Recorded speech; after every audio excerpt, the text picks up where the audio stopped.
Welcome back to Second and Short. It is March 17th, 2023. It's officially the 2023 NFL League year. The ink can meet the paper for all of these free agent signings. Teams can finally talk to Lamar, and plenty of other wild things can happen and have certainly already happened. Not just in the NFL, though. Plenty of wild things going on everywhere. Champions League, ridiculous. World Baseball Classics going fantastic. We're moving into the knockout stages. And to avoid us going another 3 hours, let's get right into it, Luke. Let's do it. All right. We've decided at this point, Aaron Rodgers just deserves his own segment. We spend so Correct. much time talking about him. He gets his own part of the prep sheet, and we're just going to open up the show with it. Let's do Let's go it. ahead. Luke, you can Dude, start it first off. of all, I just wanted to say that I kind of had his episode on the Pat McAfee show, like in the background, walking around my apartment and stuff. What an interesting episode that was. That's one of my favorite like podcasts I've ever watched. Yeah, I unfortunately wasn't able to watch it, but I did see all of the stuff that came out of it. But let's start a little bit, like probably from a couple of days ago. So, kind of from the outside perspective at this very point right now, the saga seems to be over, but I feel like there's still a lot to come. So, we'll just kind of run through it here. So, we kind of start where Rodgers allegedly sent a list to the Jets of who he wanted them to pick up. It included Alan Lazard, Mercedes Lewis, uh, Odell, I think one or two other people. Jesus. They does he have control of their budget? I don't know, but they already Oh, signed Alan Lazard, so the list is moving. It's making yeah. progress, and so it makes it pretty certain that Rodgers is going to New York at that point. Okay, then Mike Florio of Pro Football Talk reported that the Packers may be fine waiting to trade Rodgers until the draft, which definitely throws a wrench in everything. Because yes, the Jets can go ahead and pick up these players because the trade at this point is certain. It's gonna happen, but it is kind of weird for them to just sign all these free agents and they still don't have a quarterback till the draft. But that's just the Packers being petty. It really is.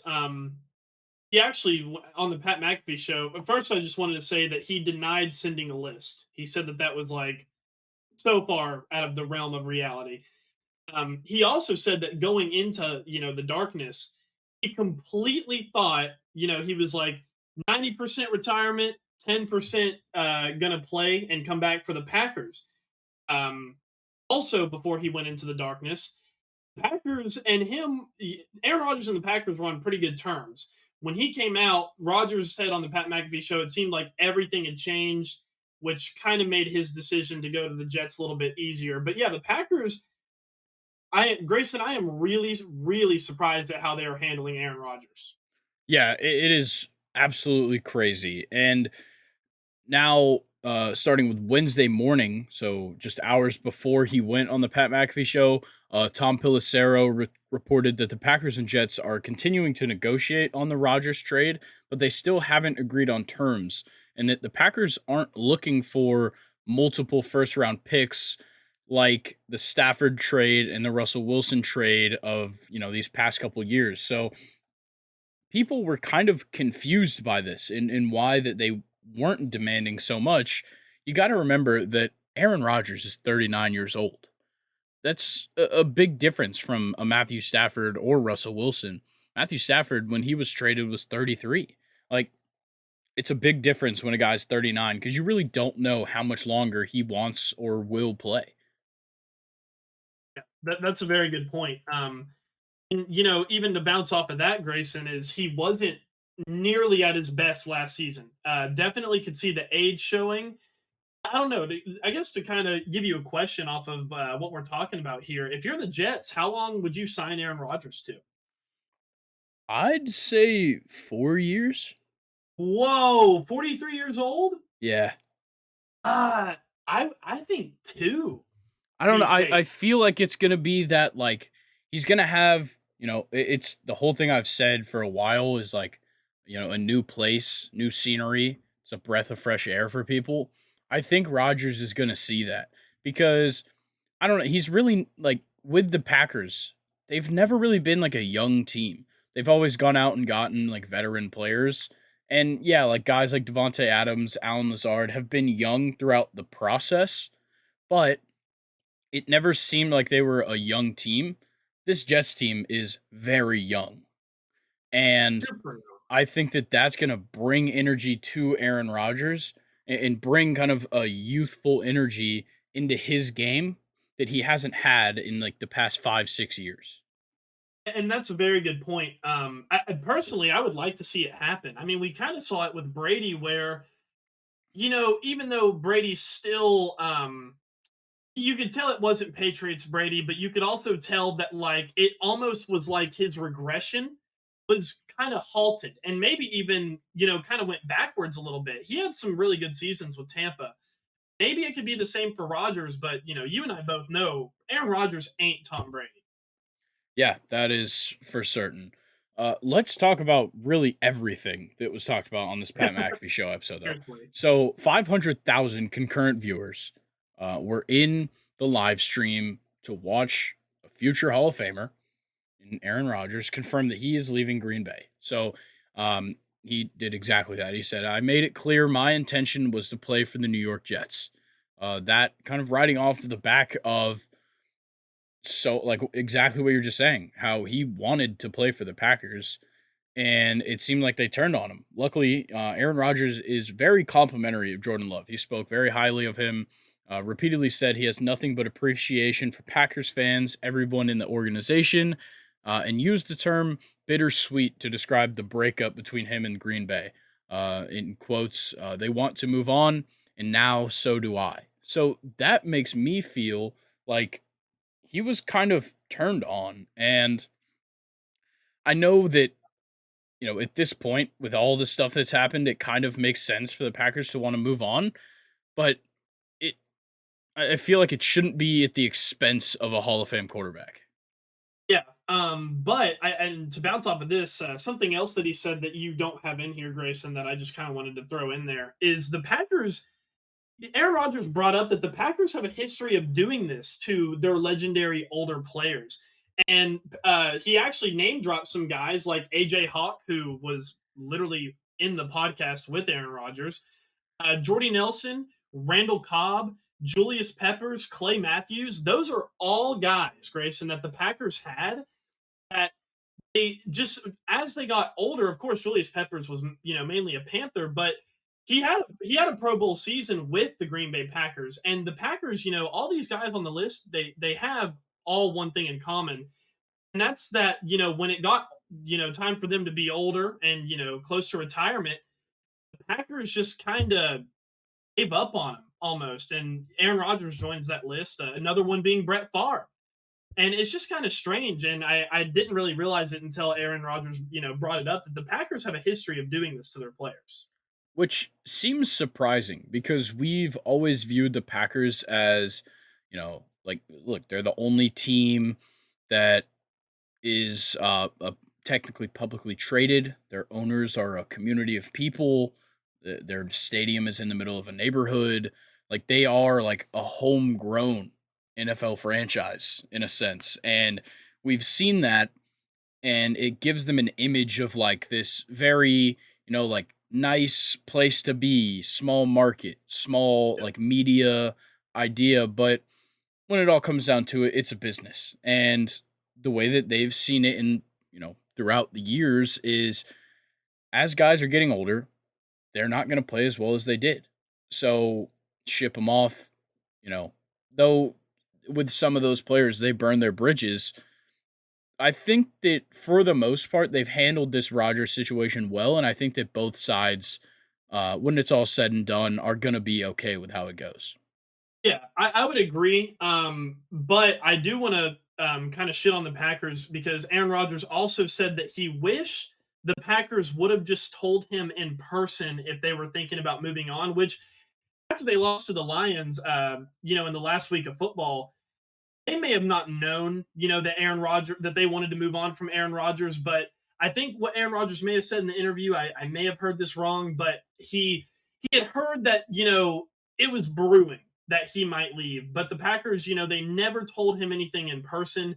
And Aaron Rodgers, he told on the said on the Pat McAfee show that he kind of had an issue with that, but he handled himself very cordial. He doesn't seem to be too offended by it. But that was just the one thing that I think Rodgers mentioned that I kind of agreed with. It would have been nice if that organization, with all that he has given them, would have just told him in person, had a nice meeting, told him that he was going to be in the Packer Hall of Fame and that they wanted to, maybe give him a 1 day contract later down the road. But there was really none of that.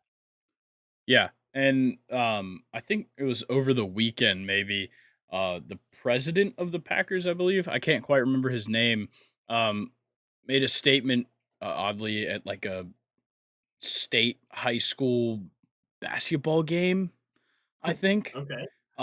He was asked by like a couple of reporters there about like the Rodgers situation, and he essentially was like, Aaron Rodgers is a legend. His number will be retired. Like all of this stuff. Like the relationship will stay. It's not like the Favre and Green Bay situation where Favre, you know, like they kind of burn their bridges on both sides. And I think that this situation is much better than what anybody really could have imagined for a breakup between Green Bay and Aaron Rodgers. Yeah, no, I agree. And what a lot of people have said, and just with how Aaron Rodgers is like you can tell he's got a little bit of an ego to him. He definitely does. And it's actually kind of surprising to me that he isn't really lashing out at the Packers very much, but no, it seems all love, for Jordan Love, all love for the Packers, all love for the Packers moving forward. It's actually it's just nice to see. It's really nice to see. Yeah, and you had said earlier about the list that Roger said that's ridiculous, not the reality. I think it's stupid to think that that would be the Yeah, reality. But he did say he was asked about players he'd be interested in them picking up when he was visiting with the Jets. So maybe not a list, but he was certainly asked the questions, and he should be. He's, a Hall of Fame quarterback. He gets that right. exactly. And I'm sure anybody like it, anybody who has spent the amount of time in the league and been as successful as Aaron Rodgers, they probably got a good scout gene to them too. So it's not a bad idea to ask Aaron Rodgers who's a good football player and who's not. So Yeah, and then also, he confirmed that Nathaniel Hackett was one of the main reasons he wanted to go to New York. He said that everyone knows that Nathaniel Hackett brings a lot of energy, a lot of fun. He's a really great human being and a great football coach. So, look, Rogers absolutely killed it on the Pat McAfee show, yep. and I think going forward, I would love to just see him on there every week during the Honestly, seat. yeah. Like he should just have his segment every week.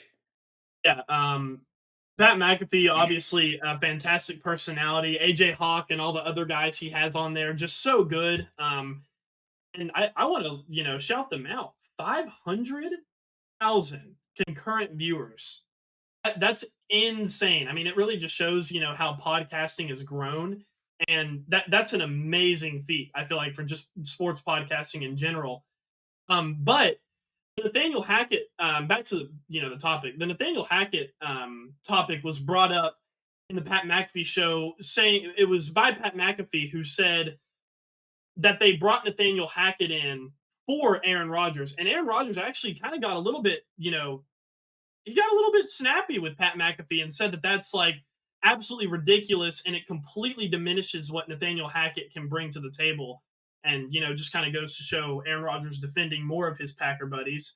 But yeah, I just thought that was interesting. Like he really kind of went after Pat McAfee and was like, "You're doing him a disservice, man."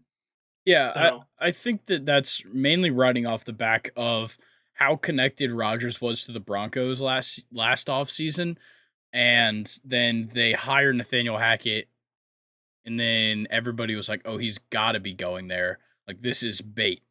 And so yeah, the Jets bringing him in as an offensive coordinator seemed like a similar move. Is it a part of it? It's definitely a part of his decision. He said that for sure. himself, but Yeah, Nathaniel Hackett has run a fantastic offense in Green Bay in his time there, and yeah, like you said, Rodgers should defend him because you can't take away what Nathaniel Hackett's done by saying that, oh, he just got hired to get Rodgers. No, he got hired because he's a fantastic offensive coordinator. Yeah, exactly. And I'm kind of glad, it was funny, Grayson, for you and I to kind of meme on the Broncos and meme on Nathaniel Hackett, but like at the end of the day, this dude knows how to build an offense. He knows how to be an offensive coordinator, and I feel like he's going to be great in New York, just in general. Not aside from the Jets bringing him in to potentially lure Aaron Rodgers. Aside from that, Nathaniel Hackett's going to do great things for this franchise. Yep. Sorry, I got to interrupt real quick because the 15 seed Princeton just upset number 2 seed Arizona in the first round of March Madness. Holy shit. Okay. Yep. This is a great start to the day. All right. Let's keep Your going. what does your bracket say, Grayson? My bracket certainly didn't have Princeton winning. So that's screwed. I guess I'm not going to be a millionaire. R.I.P. Man. Sucks. We'll get him next year. All right. Let's keep going with Rodgers, though. So, look, he's leaving. It's obvious here. He's confirmed it as much as he possibly can. But 4 p.m. struck yesterday, and the league year started, and Rodgers is still a Packer. Obviously, I talked about how Packers might wait, as long as they want. But in the meantime, Rodgers ends his Packers career with the third most games played in franchise history, the second most passing yards, and the most touchdowns. The guy is a legend. I would go as far as to say the best quarterback in Packers history. Could be a bias of mine. I think he was better than Brett Favre, won the same amount of Super Bowls. Favre threw a fucking shitload of interceptions. And then, of course, Bart Starr's in the conversation, but he's old. Doesn't count. Yeah, before our time doesn't count. Yep. But to go on with, this kind of move here, it's worked in the past. So within 2 years of leaving their teams, Joe Montana, Brett Favre, Peyton Manning, and Tom Brady made a conference title game with their new teams. Of those 4 new teams, none of those teams that they joined had gotten that far in the 8 years previous.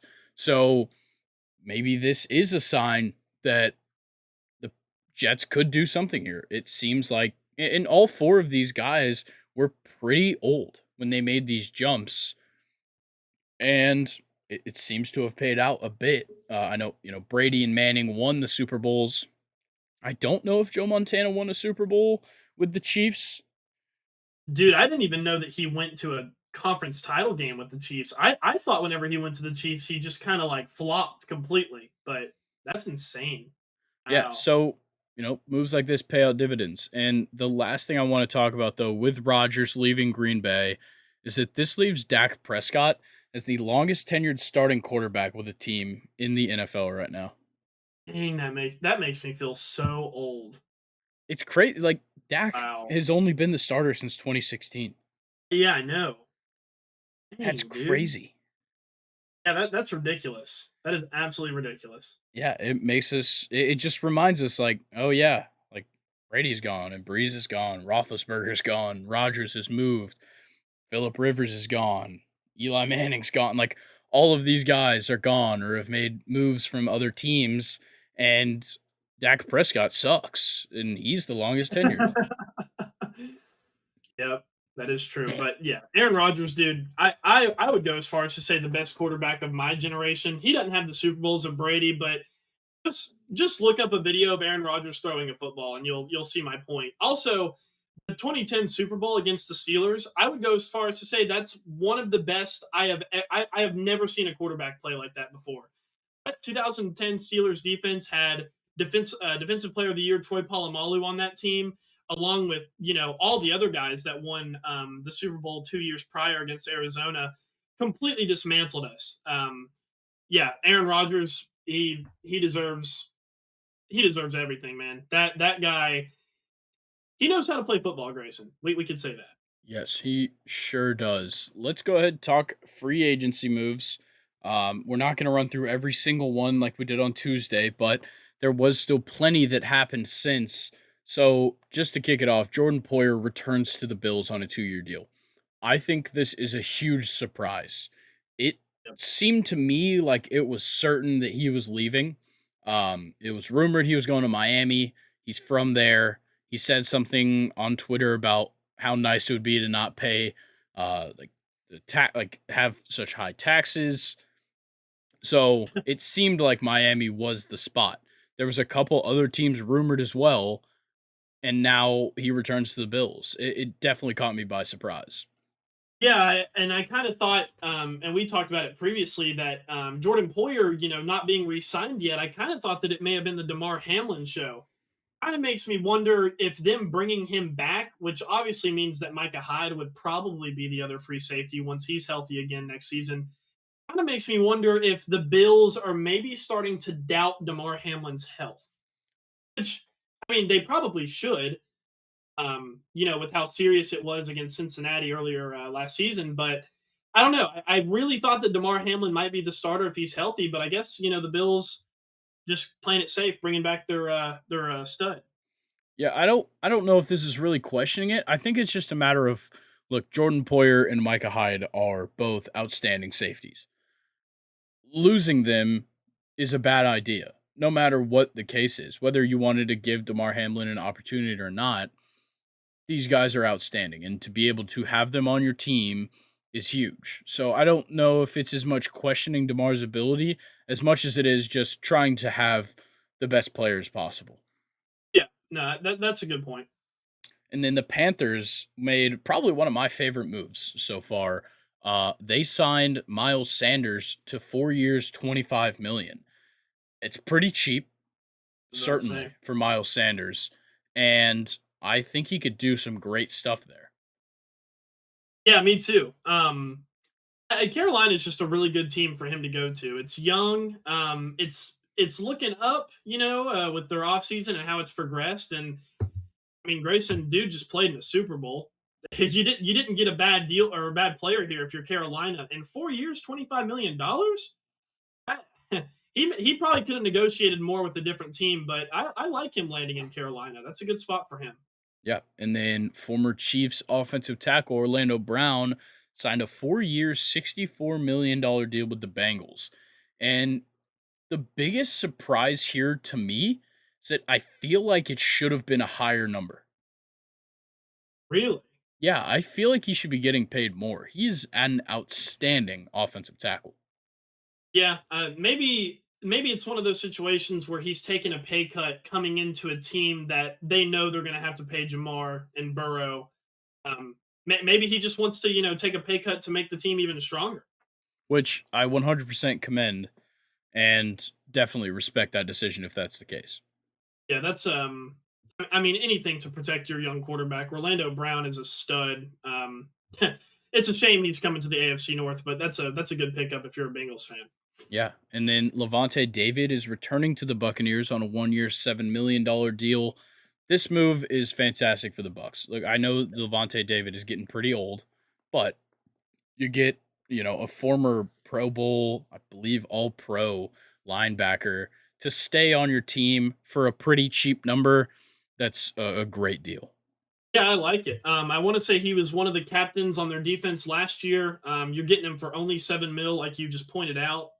He's just a great player to have, and I'm glad that he's staying with the Bucks because that would have sucked if they were to lose him. But he's staying there. That's a good one. And then former 49er linebacker Aziz Al Shair signed a 1 year, $6 million deal with the Titans. This one, not all that surprising to me. Aziz was a solid linebacker in San Francisco, but really didn't take a jump like most people probably would have wanted. Still, great player, and I think the Titans really got a good deal. Yeah, anything to help out that team, right? Yeah, they need all the help they can get. And we'll move to Juju. He signed a 3 year, $33 million deal with the Patriots, which perfectly mirrors. Oh, why am I absolutely blanking on his name? The Patriots' former wide receiver that just signed to the Raiders. Jacoby Myers. Yes, Jacoby Myers also got 3 years, 33 million. So a relatively lateral move, but when you look at the money, it makes it seem like maybe the Patriots just wanted to try something new instead of sticking with Jacoby Myers. I can imagine that New England would be a pretty desirable place to play. especially if you got a head coach like Bill Belichick. But when I think of Juju Smith-Schuster, I think of fun, Fortnite, just yeah, TikTok, dancing.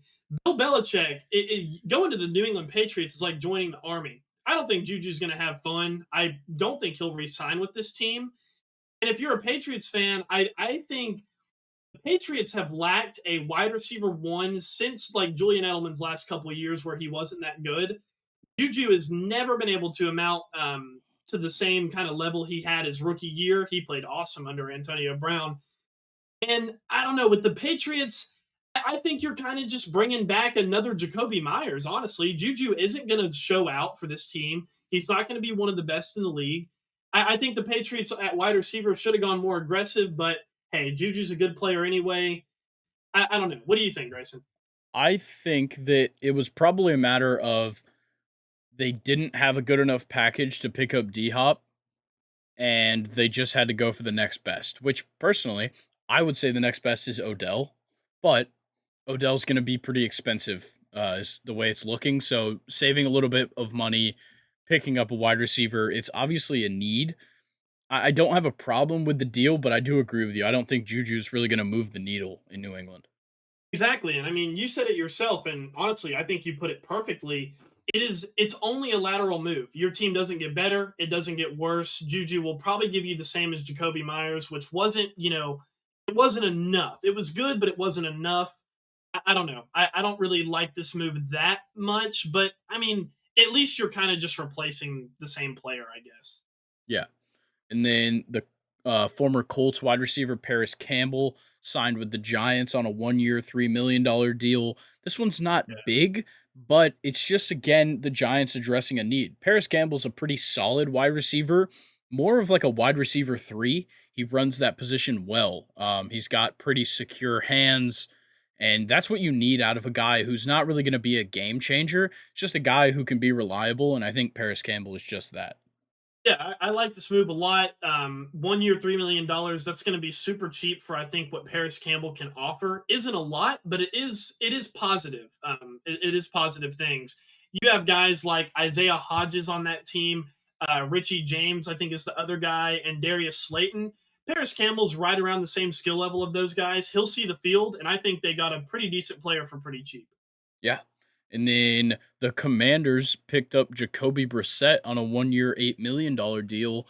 And I think that it's not a backup quarterback move here. I think this is a competition with Sam Howell kind of pickup. They want to see how Sam Howell's going to play when he knows that there's a guy who has certainly won games in the NFL behind him. Once again, just to restate it, I don't know what it is about this season. Fantastic backup quarterback pickups. Yeah, and Jacoby Brissett, I hope he starts over Sam Howell, man. I've been waiting for this guy to get a team for so long. Whenever he broke out onto the scene with, I think it was with the Patriots, you had like Tom Brady get suspended, Garoppolo got hurt, and Jacoby Brissett, I think, played, and that was where he got his like first moments on the field. This guy has been pretty much great for any team he has played for, and he's just kind of been bounced around. I would argue, he's kind of similar to Ryan Fitzpatrick at this point in his career. He's bounced around a lot.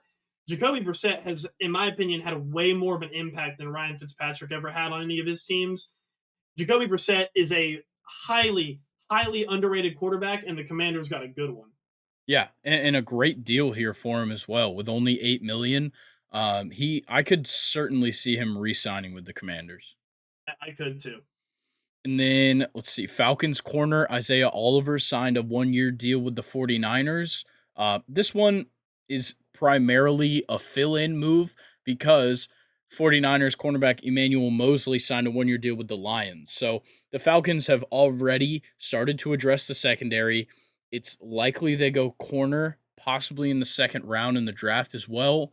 I like the move for the 49ers. Isaiah Oliver has been very solid, a pretty good player, but just wasn't quite producing at the level that we expected out of a first round pick in Atlanta.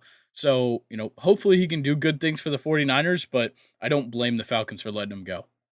Yeah, I agree with you there. But the other transaction that you mentioned, Emmanuel Mosley going to the Lions, they have just now brought in Cameron Sutton and Emmanuel Mosley on top of Jeff Okuda and Amani. I don't know how to say his last name, and it's not in front of me, so I'm not even going to try.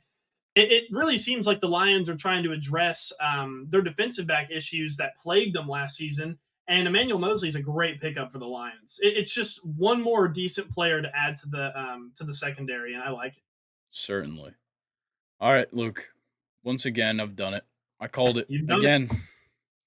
Baker Mayfield signs a 1-year deal with the Tampa Bay Buccaneers. What did I say? It's Baker time in Tampa. Just wait until I find your time machine, and my takes start rivaling yours. We'll see. Because I I I genuinely think this is a good move. I think Baker still has time in the NFL. It's not a Johnny Manziel situation here. Yeah, Baker's got quite a personality, but the kid can win games. And he's taken a team to the playoffs. I feel like people overlook that a lot. He took a Cleveland Browns team to the playoffs. Yep. Just don't talk about the wild card game. Don't No, talk about that wild card game. We're not going to bring that up. it But was bullshit. yeah, great. It was bullshit. It was unfair. Um, Obviously, I'm talking about when the Steelers got murdered. But anyway, I like this pickup too. And as you mentioned earlier, and as we mentioned in previous podcasts, the backup quarterback market is thriving. It's at Baker Mayfield. I would personally like to see Kyle Trask over Baker Mayfield at least maybe week 1 or week 2, but other than that, it's still a good move for Kyle Trask anyway, because he has to compete with Baker Mayfield now, who's like you said, taken teams to the playoffs before. Yeah, great deal for the Buccaneers. What do you think? Do you think Baker Mayfield's better than Kyle Trask? I think at this very moment, yes. But I think that this is much better for Kyle Trask than the Buccaneers picking up like a pretty solid starter.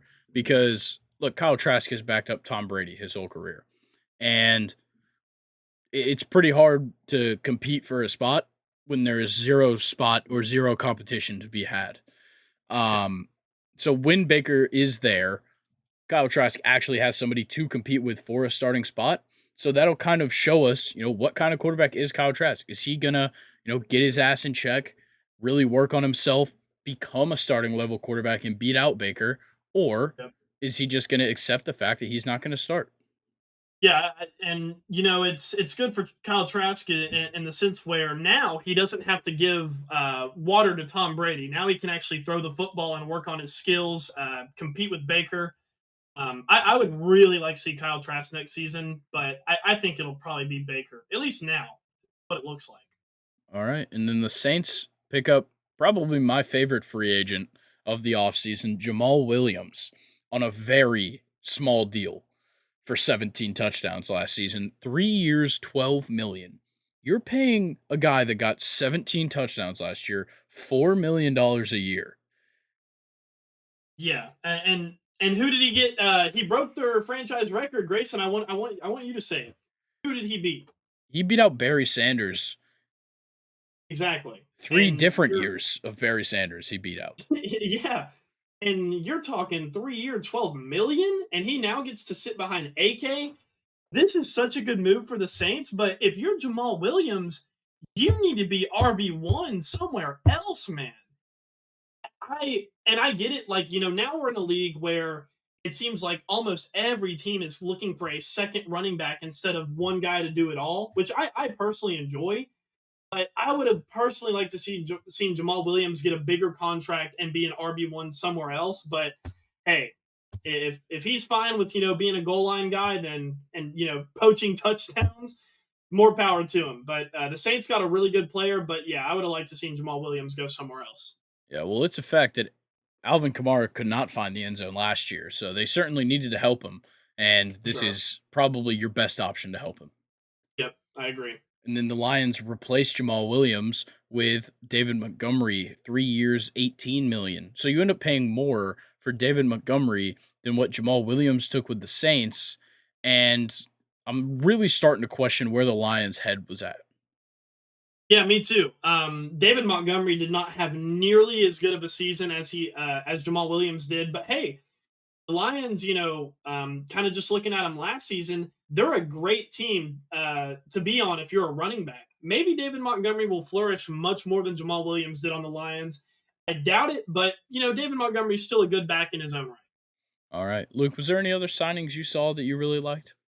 Yeah, I think we can move on to the Cowboys cut Zeke. Yes.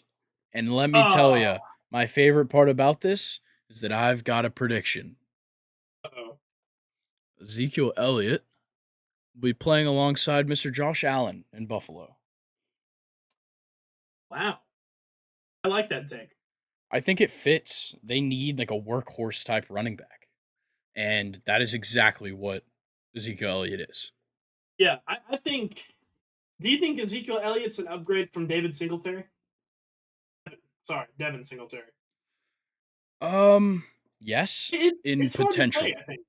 I think Yeah, yeah, I there would is agree. definitely the potential there for Zeke to play very well.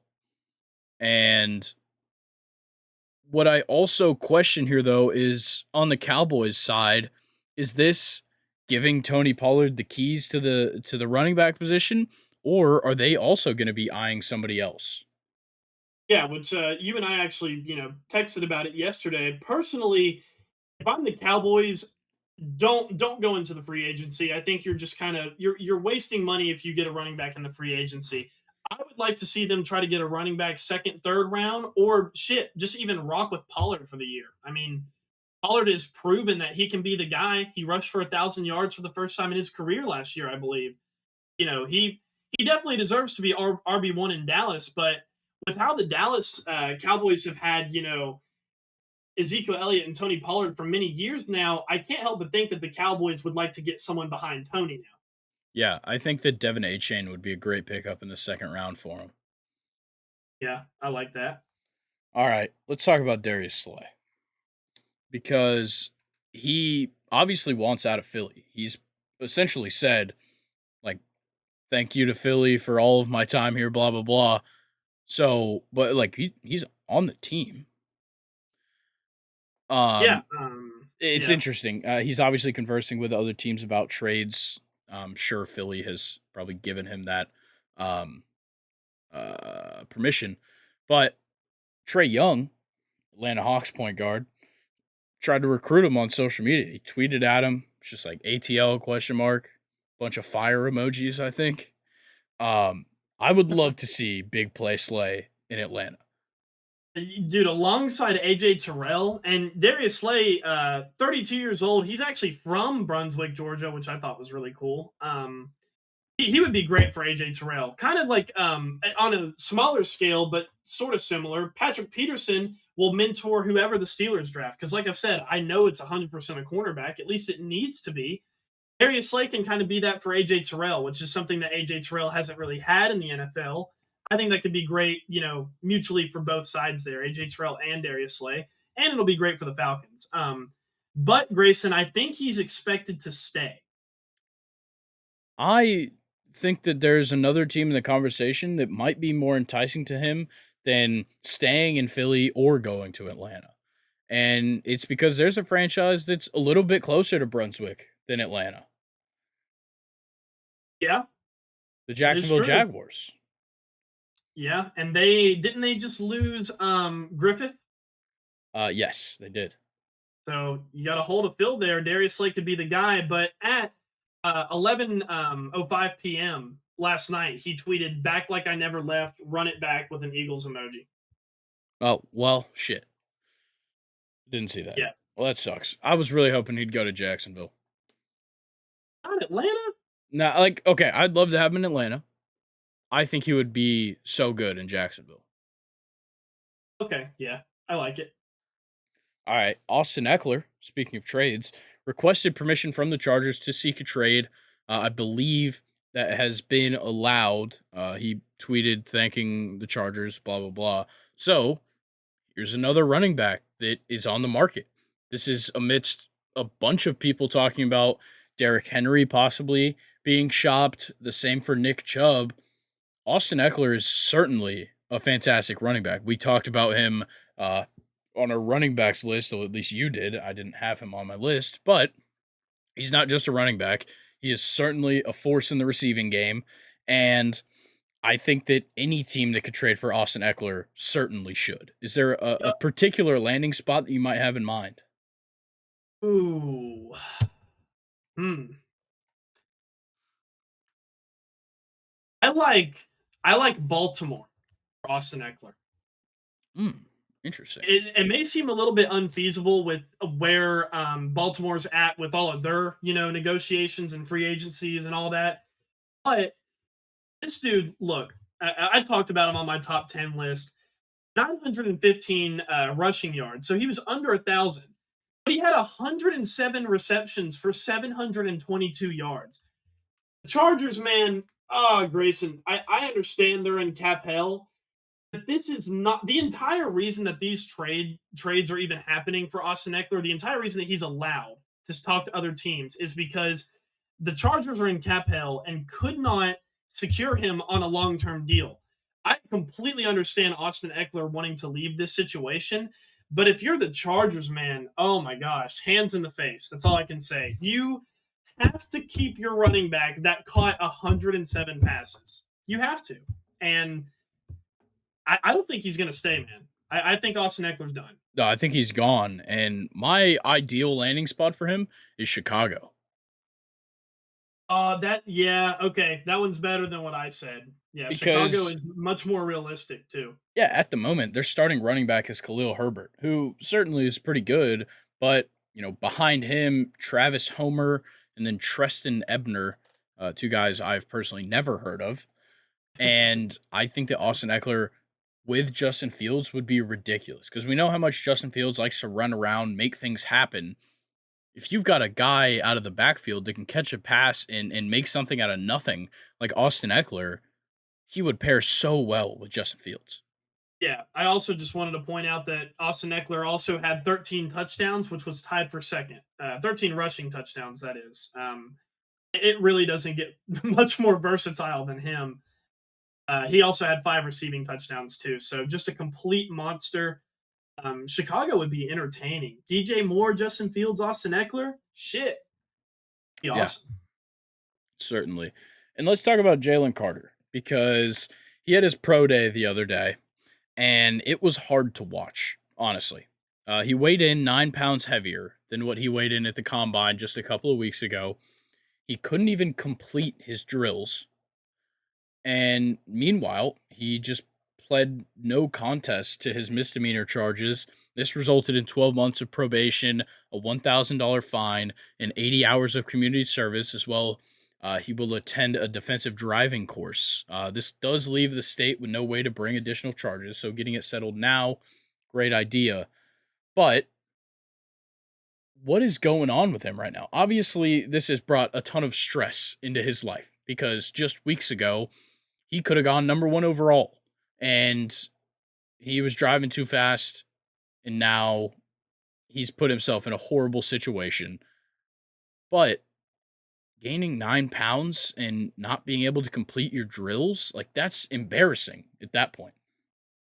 Yeah, and I mean, you just can't help but think like not only with him his involvement in the situation, but he also, lost 2 friends. I don't know if Jalen Carter was friends with the what was the girl? She was like She what was was part her of title? the recruiting staff, I believe.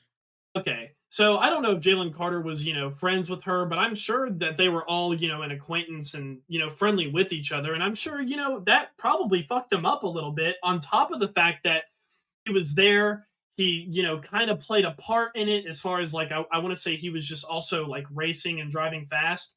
It's just a shame to see. And it, really makes me wonder where he's going to go now and when he'll Yeah. go. I think that after this, there's a possibility that he drops a bit. Obviously, he can still visit teams, do workouts, which could certainly help him out. But, you know, this is a really bad look for a guy that was almost a consensus 1-1. Yeah. And what's really interesting about this awful situation is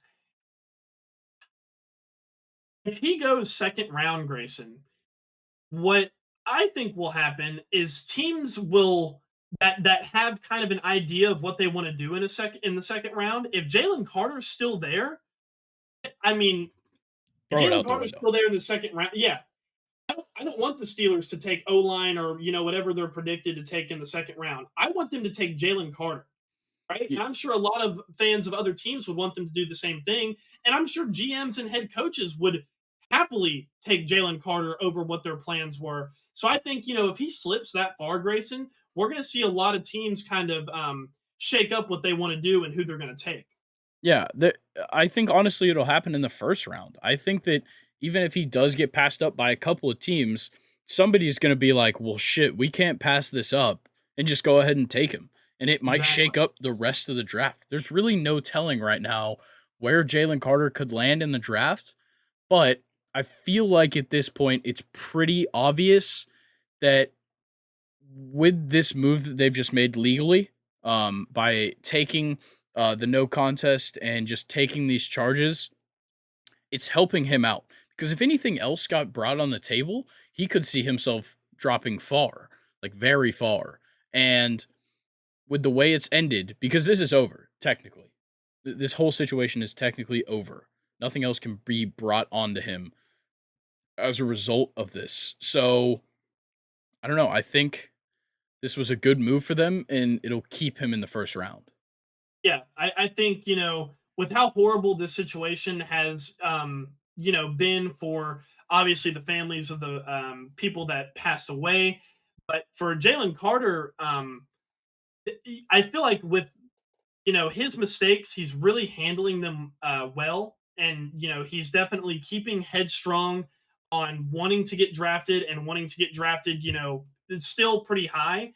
I feel like Jalen Carter and his team have handled this situation pretty well, so that's at least nice to see. Yeah. All right, let's talk about Odell, and then we'll get into our top 10 defensive tackles this season. Odell's still on the board. It's kind of flooring to me at this point. Right now, it looks like the Ravens, Chiefs, and Cowboys are leading the charge, but I don't know. I think maybe he's just asking for a little bit too much. Yeah, I think that's what it is too. And we talked about it on Tuesday. Odell, he brings you a lot of talent, but he also brings you, a couple months ago, it looked like he was drugged up on a plane. He's had incidences before of where, his emotions get in control of his, smart thinking. You're taking a risk here, but I think Odell has probably matured a little bit since everything has happened in his younger career days or younger age days. But 20 mil is too much for Odell. I if I was a GM, I'm not I don't want to take Odell for $20 million. Yeah, what's your number? Because I think he wants something relatively long term. Personally, I'd probably put him in like I don't know, 2 years 30, 2 years 30 million. I was actually going to say 15 a year. Okay, yeah. So I agree with you I, there. I think the 2 years works. Look, he's still a fantastic wide receiver, and a 2 year deal, maybe let's say a 2 year deal, the 1 year team option, um, that could probably work out well. If he ends up causing some problems year one, get him the hell out of town. If he doesn't, he still has another year with you, and you could work on an extension in that time. I think that that works better than a 1 year deal for them. But, with Odell, I can't bet on him being okay with staying somewhere for 3 years. I feel like he'd just get antsy and be like, "Oh, I'm tired of this. I want to leave." My dad's gonna talk shit about my quarterback on Twitter. Yeah. And shit like that. But bottom line, personally, Odell is such a fun wide receiver to watch. I hope he plays next season. I really do. I would just love to see him on the field. $20 million though, I don't think he's gonna get it. Yeah, I'm in the same boat. All right. Well, let's get into this top 10 defensive tackles list. Honestly, this might have been my hardest list to put together. I actually did this one the fastest. This was one of my easier ones. I feel Excited like about this. I don't know, I kept like second guessing myself. I kept changing like, oh, what like trying to decide what my standards were for like how I view a valuable defensive tackle. Do I want a guy who's a fantastic run stopper? Do I want a guy who gets a high sack total? Like I could not decide. So my list might be all over the place. Um, but I do like for the most part, I do like how I've set this thing up. Yeah, me too. But you think it's all over the place, but you know good and damn well that you and I are going to flip flop again, just like we always do. So let's get into Nah, I it. got a feeling this one's interesting. Okay. All right. Started off number 10. Luke, you've got the floor. I went with Derek Brown. This guy plays for the Carolina Panthers. He only had one sack last season, 30 tackles, but he did have an interception, which I wanted to highlight. Defensive tackle interceptions, you just love to see it. He had a career high in pass rush grade and in total pressures. His run defense grade was third best in the league, and I'm getting this from PPF. So that whenever I say grade, talking about PPF grades. So yeah, Derek Brown had a great year for Carolina. A player that kind of flew under the radar for me. All right. My number 10, Jonathan Allen of the Washington Commanders. I think he was fantastic. And what got me here really is the 7.5 sacks, outstanding. But for me, it was the tackles for loss. He came in ninth in the league, third amongst defensive tackles with 16 tackles for loss. I see that as a huge attribute to any team. And look, tackles for loss is probably what I value the highest when it comes to defensive tackles. So Jonathan Allen had a fantastic season last year. Yeah, I thought he would because I Jonathan Allen's my number nine. I have here that he was tied for most tackles behind the line of scrimmage. Um, I have here that Deron Payne had more, as well as Chris Jones. Okay. Well, anyway, as you said, 7.5 sacks is a pretty good number for a defensive lineman. 44 tackles. That's also pretty high relative to the rest of my list. Two forced fumbles. Jonathan Allen also had an interception this past season. Yeah, wonderful player for the Commanders. Can't wait to watch him play next season. All right, my number 9, Cameron Hayward of the Pittsburgh Steelers. I feel like I could have put him Whoa! higher. I could have put him higher. I understand that completely. Okay. Okay. Yes, he finished third in pressures, fourth in win rate, 10.5 sacks. Fantastic stuff from Cameron Hayward. I I don't know. There's just something about the guys ahead of them that I like more. That's all I have. Okay. Well, I'll just give you a little bit of a spoiler. It'll take me a while to get to Cameron Hayward on this list. That's fine. I understand. We're on number 8 now, right? Me? Yes. Okay. I went with Christian Wilkins, the Miami Dolphins defensive lineman.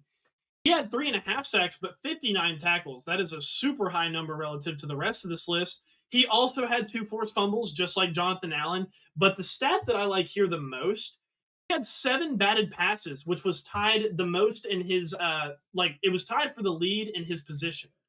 And 7 batted passes, that's a pretty good number for defensive linemen. Them guys jumping up and batting the passes down, those are usually, pretty important plays in the moment. And he had 7 of them. So Christian Wilkins was my number 8. Yeah, he can do a split as well. Yeah, you're right.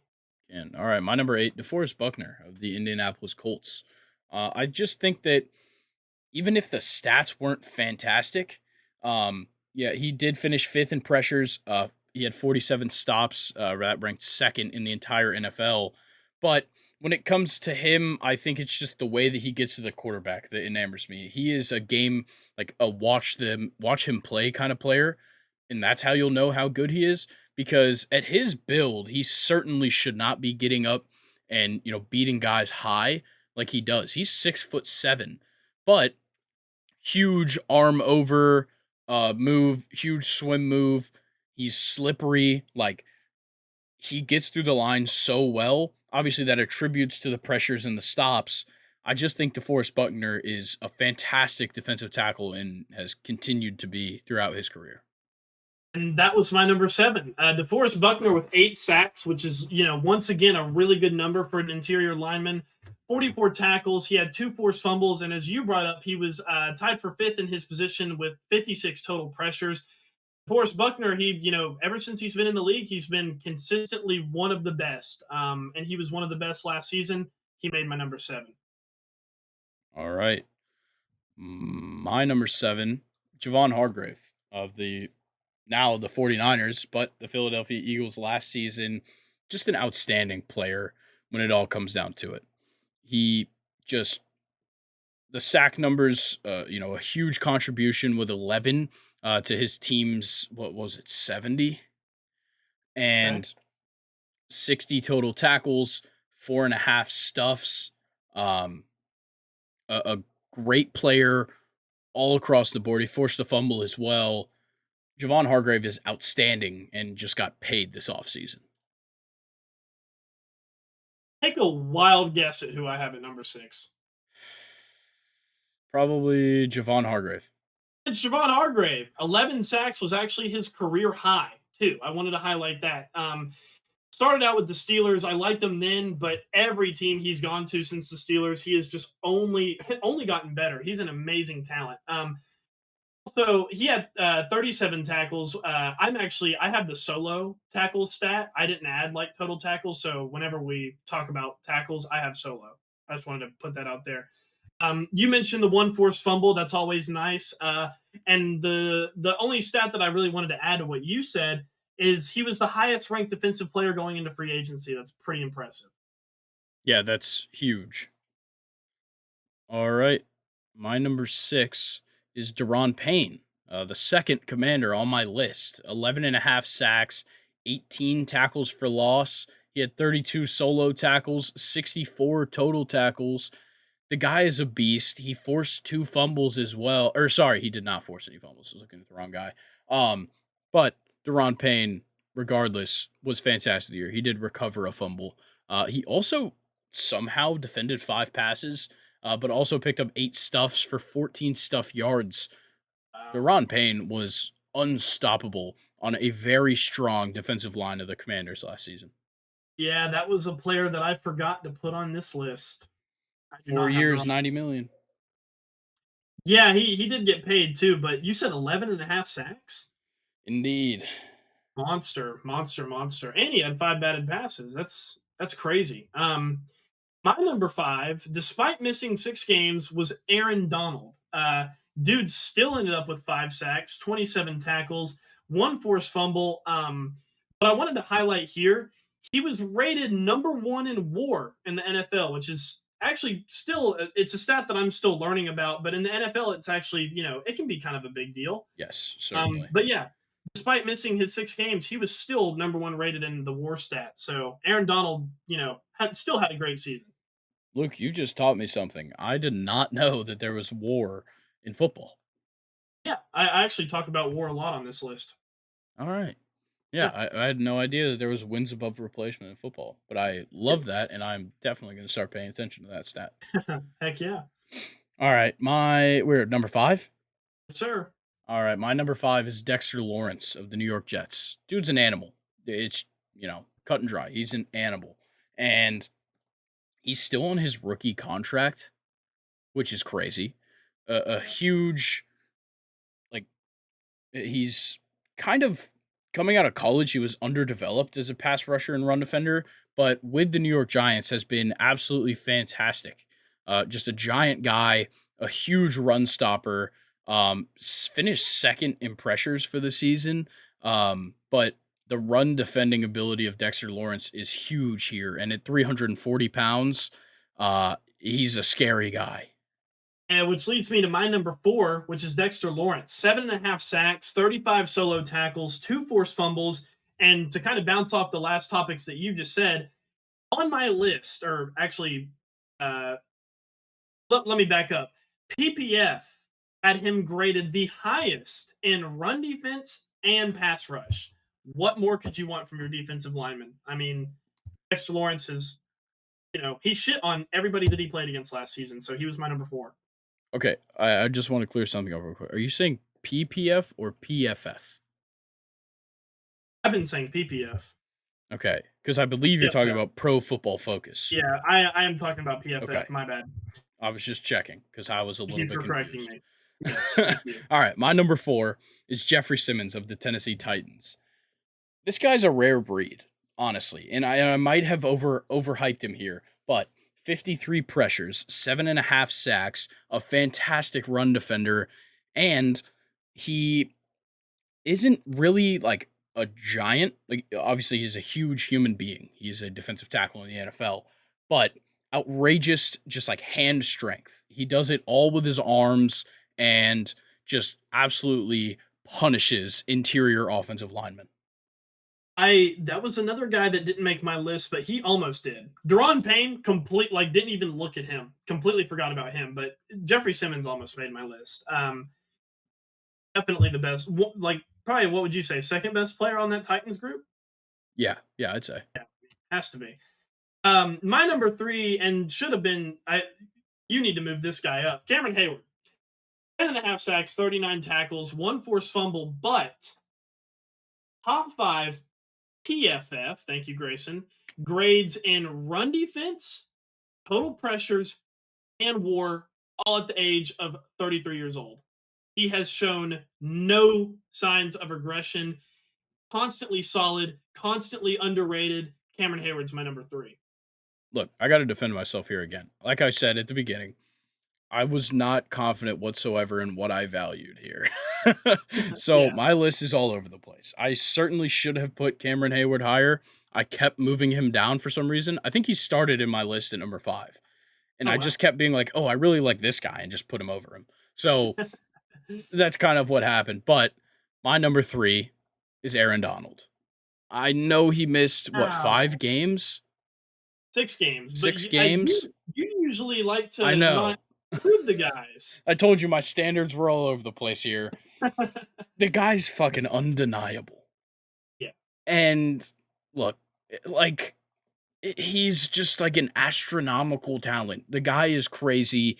He differentiates himself against everybody. He's not that tall. He is just a giant, strong fucking human being. He's fast. Like no offensive lineman can stop him. If he was healthy all year, he'd be the consensus number 1 in this list. But he just he's just simply insanely good, and like in past years has been arguably the best player in the NFL, not just the best defensive player. Yeah, and I mean, how fitting that it was him that iced the Super Bowl against the Bengals with that pass rush against Joe Burrow. But the thing that impresses me the most about Aaron Donald, and then I will get into my number 2, is Aaron Donald in my lifetime is the one defensive lineman, the only defensive lineman that I have seen play edge, interior. He moves around the line. He can do anything and murder whoever offensive lineman he's going against. He's a freak of nature, Yeah, absolute freak of nature. the only other guy I can even think of that does that is another future Hall of Famer in JJ Watt. He can just go wherever the mismatch will be and he'll just eat you up. Exactly. But JJ Watt or oh, you said JJ? Yeah. Okay, yeah, no, I like that. I like that. My number 2 was Quentin Williams of the New York Jets. Had 12 sacks, which was a career high for him and a team high for the team last season. 35 solo tackles, 2 forced fumbles, and I don't really have any kind of extra stats except for he was PFF graded to have a higher run defense than Aaron Donald. Anything that your PPF or PFF, damn, I almost did it again. PFF graded better than Aaron Donald. You're obviously a serious player in your own right. But I think the biggest stat here, Grayson, is Quentin Williams is a guy that the Jets brought in when this team was still shit. This Jets defensive line, led by Quentin Williams, is the entire reason that they have gone a complete 180 direction as far as their culture being changed. Quentin Williams made my number 2. What a player. I love this guy.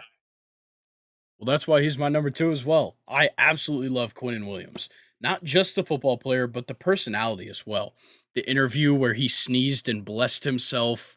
He's got just like the funny, like he has just such good charisma, like as just a human being. But on the football field, he's a fucking monster. 32 stops, 12 sacks, 52 pressures, and he's a good run defender. Like The dude is a huge key to that Jets defense, and like you said, a huge key to just what the Jets have become and will become moving forward. I like it. And I think go before I mention my number one, I think you and I had consensus quarterback pick for our top 10 quarterbacks. We picked the same wide receiver. We had different running backs, I think. Mhm. Um, and I think we obviously you haven't mentioned one guy. I haven't mentioned one guy. Probably both of our number ones are going to be Chris Jones. Yeah, of uh, course.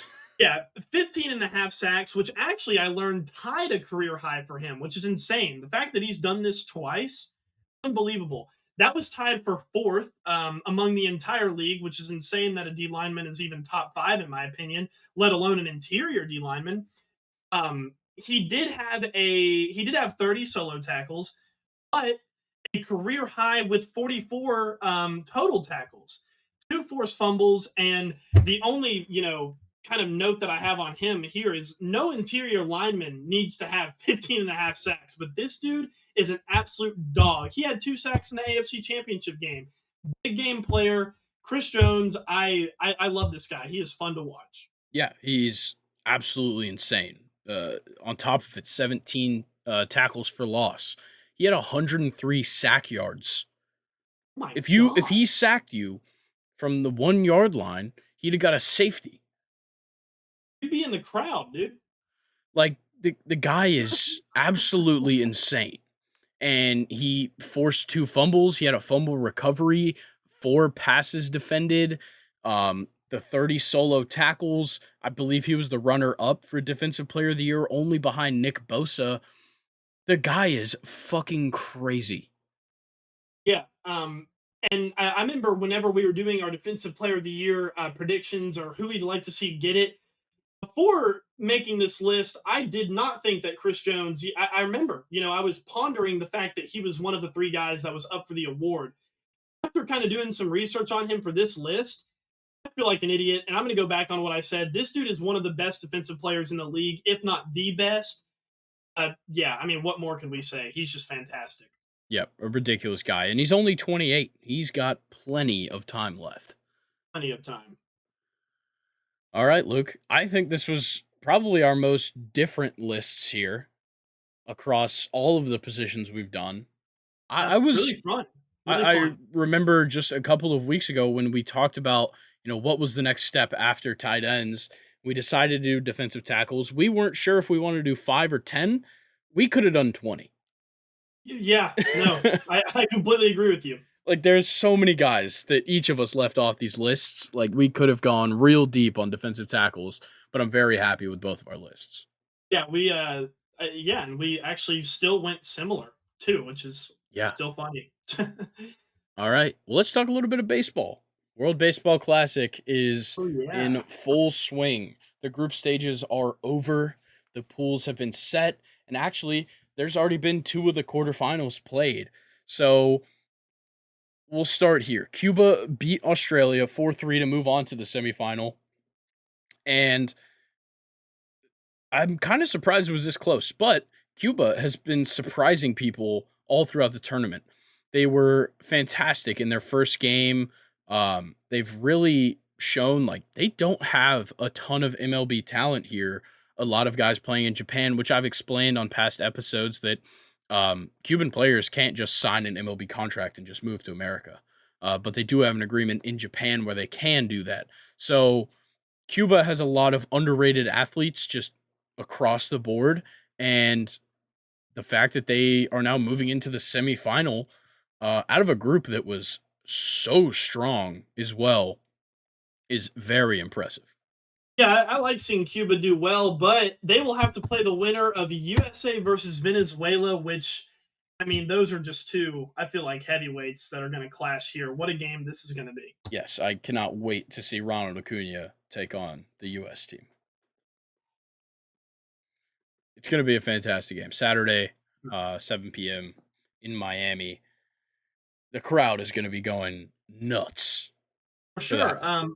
I had a World Baseball Classic question for you, Grayson. So this is really not so much about the sport, but I guess like the situation. All of the games and highlights that I've seen of the games that are taking place in Asia, are they still dealing with COVID rules? Because a lot of their stadiums are empty for these games. I don't believe so. I really don't know, personally. Okay, interesting. I just thought I would ask you because I remember a couple podcasts ago I mentioned how cool I thought the Tokyo Dome was. It was almost completely empty for Australia versus Korea. It could just be an interest thing, True. um, but, you know, there's no telling. Obviously, they're gonna pack the house for the Japanese team, which they Oh, for certainly sure. have done, but, Yep. um yeah, I'm not too sure on that one. But let's talk about Japan because they whomped Italy 9-3 in quarterfinal two to move on to the semifinals. They'll play the winner of Puerto Rico versus Mexico, which really have been two of the teams that like really surprised people. Obviously, Puerto Rico is a fantastic team. Mexico wins Pool C over US. Almost the US almost didn't make it. But big win over Colombia, they make it in, and Mexico has looked fantastic. They go up against the Puerto Rico team that's coming off of a perfect game against Israel, Yeah. sorry, Czech Republic, I believe, one of the two. Okay. I Yeah. can't quite remember, but ridiculous showing from Puerto Rico. All I can say, man, is I wanted the team with the espresso machine to go through That in would their be Italy. dugout, dog. It's tough. In their dugout. Unbelievable. Yeah, that shit was so funny. Yeah, and their celebrations were just so Italian too. That I just Yeah, what a team! What a team to watch. good old Vinny Pasquantino. But yeah, this is setting up for a fantastic tournament, but there's somebody who's obviously missing, and that's the Yeah. Dominican Republic. Oh man, what happened? I just like looking at their lineup and even talking to my dad about it. I mean, we were just drooling looking at what their lineup would be. I mean, it's literally MLB All Stars over there. Yeah, it essentially just about everybody on that starting lineup, it has been an all-star. It's crazy. Like just up and down this lineup, future stars, current stars, former stars, even like guys all over this team, and they simply couldn't get it done. Yeah, I'm not familiar, but like, what did their games look like? I mean, why are they out? A lot of close ones. A tough Okay. loss in their final game against Puerto Rico. Just a tough matchup there. The teams both go into it 2-1. But with that group, it was tough to get out of because in Pool D, you also had Venezuela, who absolutely killed it. I don't think Venezuela lost. So, yeah, they went 4-0 and beat up on Israel. But yeah, it's just it was wild to watch these teams. Obviously, Venezuela dominated it, but that's just what kind of happens here. Only two teams can advance, and when three great teams end up in a pool together, it's pretty hard to come out. Just like the World Cup, it's happened multiple times. Yeah. For example, you had a group of Saudi Arabia, Poland, Argentina, and Mexico. You have three good teams there, and I'm saying Poland's a good team because right now Poland are in their golden generation of talent with guys like Lewandowski and goalkeepers like Chesney, and of course one of them was going to miss out. Of course, in the World Cup it was Mexico, but yeah, I understand what you're saying. Is when you have three good teams and two move on, it's going to be a dogfight then. All right. Well, we'll just be looking forward to this World Baseball Classic stuff because it's lining up very well. Either the U.S. or Venezuela versus Cuba, um, Puerto Rico or Mexico versus Japan. Ideally, I'd love to see Japan versus Puerto Rico. I think that matchup would be fantastic. Obviously, I'd love for the U.S. to beat Venezuela, but Venezuela's been real good, so we'll just have to see. But yeah, I'm very happy with how the World Baseball Classic has gone this year. It's been a fantastic thing to follow along with. Yeah, I'm pulling for a USA Mexico. Can that happen with the current tree of Yes, the way it it's gonna certainly fall? can. Mexico Dude, is on the other side of the bracket. They just have to get through Japan. yeah. Put a US versus Mexico World Baseball Classic final in Southern California. Watch what happens. It's Best in game ever. Miami, unfortunately. But yeah, Southern California would be crazy. but Puerto Rico versus USA in Miami would go insane. That's another game. I mean, honestly, either way, with the teams that are left, you have Japan, Puerto Rico, Mexico, let's see, Cuba, USA, Venezuela. I feel like there's a good final, no matter how it plays out. Honestly, what a World Baseball Classic we have had this year, Grayson. Yeah, it's been absolutely fantastic, and it makes me super excited. I look forward to it. I honestly just wish the U.S. would have had some better pitching. I hope it, I hope it becomes a bigger deal, and I hope that players that want to go play for the USA are allowed to. We talked about guys like Clayton Kershaw, who we presume, of course, I don't think we knew for sure, but we presume that the Dodgers were like, "Hey, you've had injury problems. Fuck no, you cost us too much money." Just like, to kind of put this in a different light, Grayson, imagine telling like Lionel Messi, like if you're PSG, imagine telling Lionel Messi, "Oh, we pay you too much, you can't go play for Argentina." And Yeah, in the culture of soccer, that is a totally different deal. And personally, I kind of hope that that culture comes to the World Baseball Classic because baseball is a worldly sport that not a lot of people, view it as one. yeah, The World Baseball Classic that's already entertaining could be so much more entertaining if MLB teams would let their guys play. yeah. I think the hardest part here is that, and I guess it did kind of happen with the World Cup this year being in November and December, but the World Baseball Classic is happening during spring training.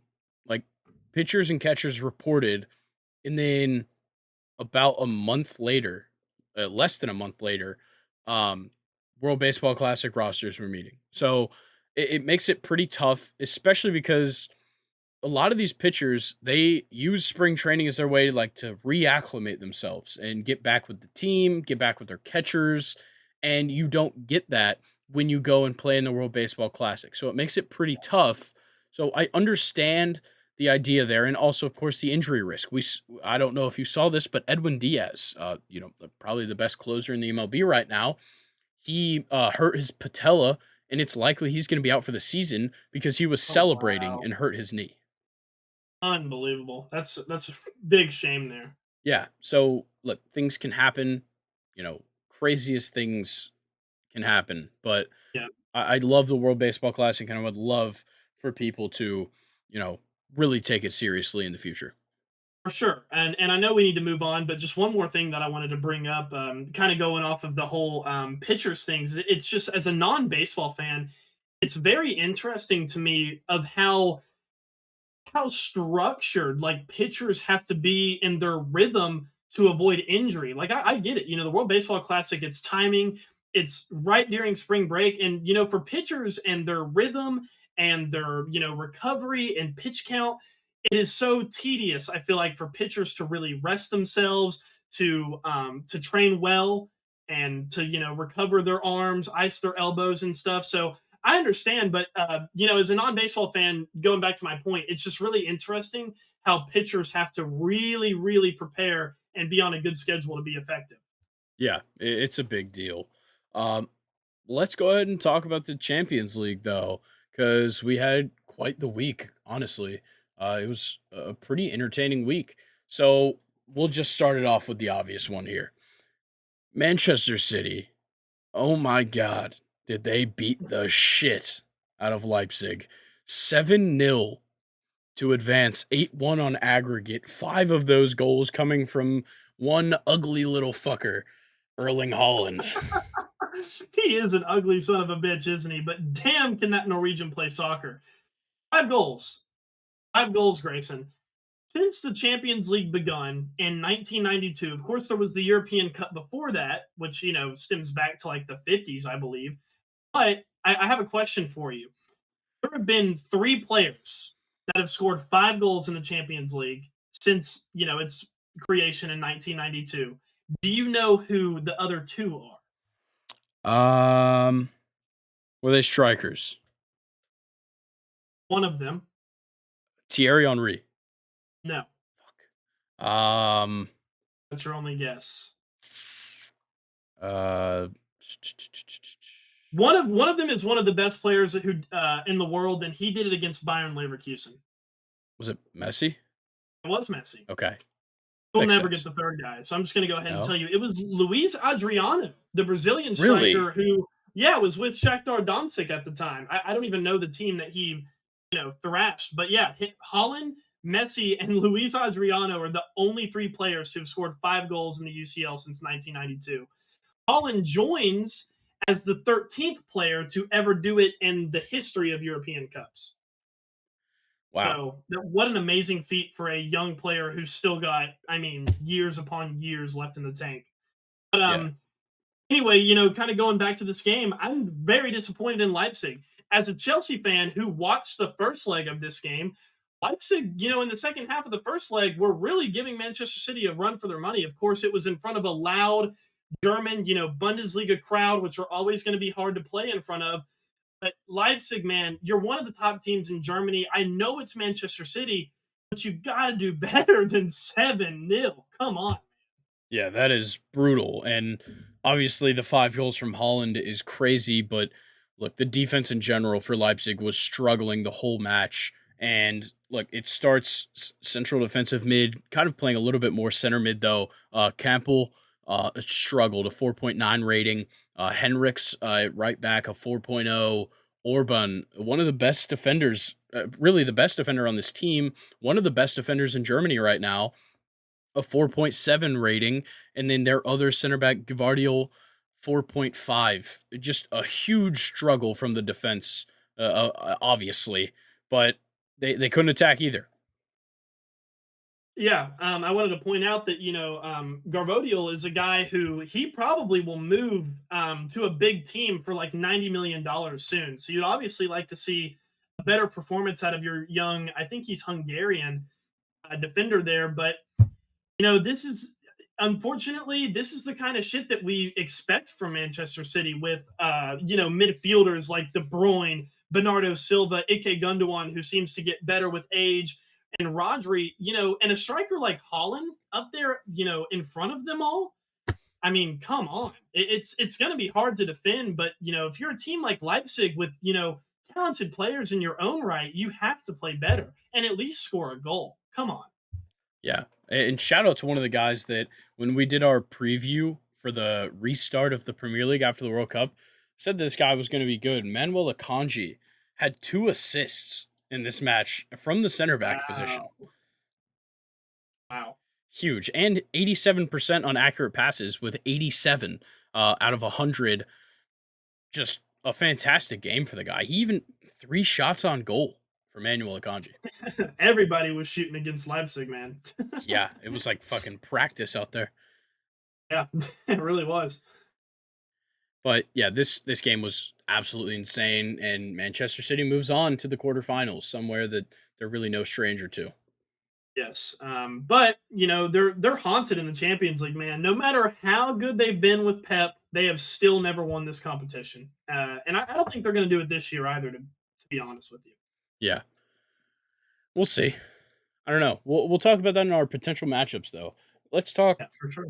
Porto and Inter. They draw 0-0, and Inter Uh, advances 1-0 on aggregate. I Grayson Inter Milan absolutely lucked the fuck out against Porto.